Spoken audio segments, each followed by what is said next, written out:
আজকে আপনাদের সাথে একটা এনগেজমেন্ট থিম কেক দেখাবো। এটা কিন্তু আমার খুবই পছন্দ হয়েছিল কেকটা বানানোর পর। আর এটা আমার ভাইয়ের বন্ধু অর্ডার করেছিল তার এনগেজমেন্টের জন্য। কেকটা একদম হোয়াইটের মধ্যে ছিল, তো দেখতে খুবই সুন্দর আর এলিগেন্ট লাগছিল।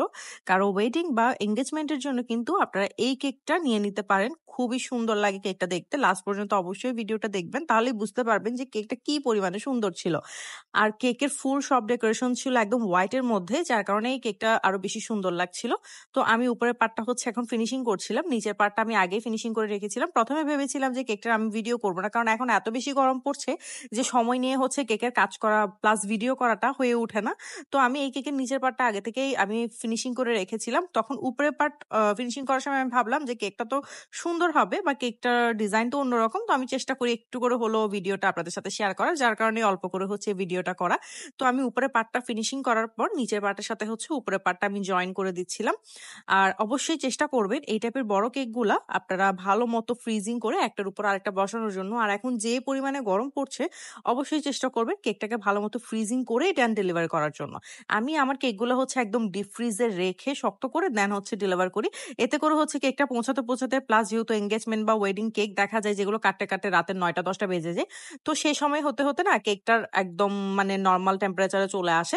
তো আপনার আর কোনো রকম সমস্যা হয় না বা কেকটা শক্ত থাকে না। যেহেতু এখন বেশি গরম পড়ছে, এছাড়া আসলে আর কোনো উপায়ও নেই কেক ফ্রিজিং করার। নরমাল ফ্রিজে দেখা যায় অনেক সময় ভালো মতো ফ্রিজিং হতে চায় না, বা অনেকক্ষণ কেকটা বাইরে রাখলে দেখা যায় গলেও যেতে পারে।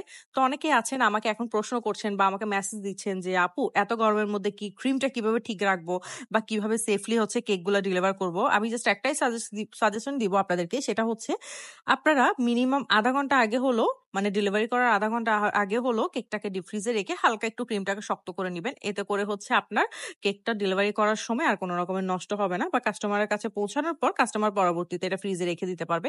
পৌঁছানো অবধি পর্যন্ত আপনার কেকটা কিন্তু একদম সেফ থাকবে, এটা আমি গ্যারান্টি দিয়ে বলতে পারছি, কারণ আমি নিজেই হচ্ছে এই কাজগুলো করে থাকি।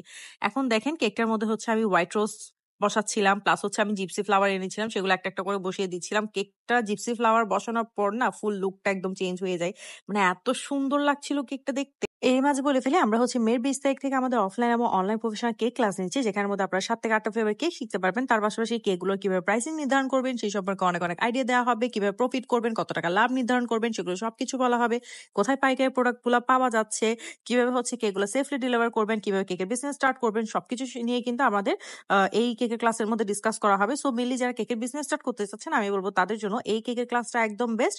আর কেকের ক্লাসটা করার জন্য অবশ্যই আমাদের ফেসবুক পেজ আঞ্জুমস কেকের মধ্যে ইনবক্স করে ফেলতে হবে। মডারেটর বাকি সব ডিটেলস হচ্ছে সেখানে জানিয়ে দিবে।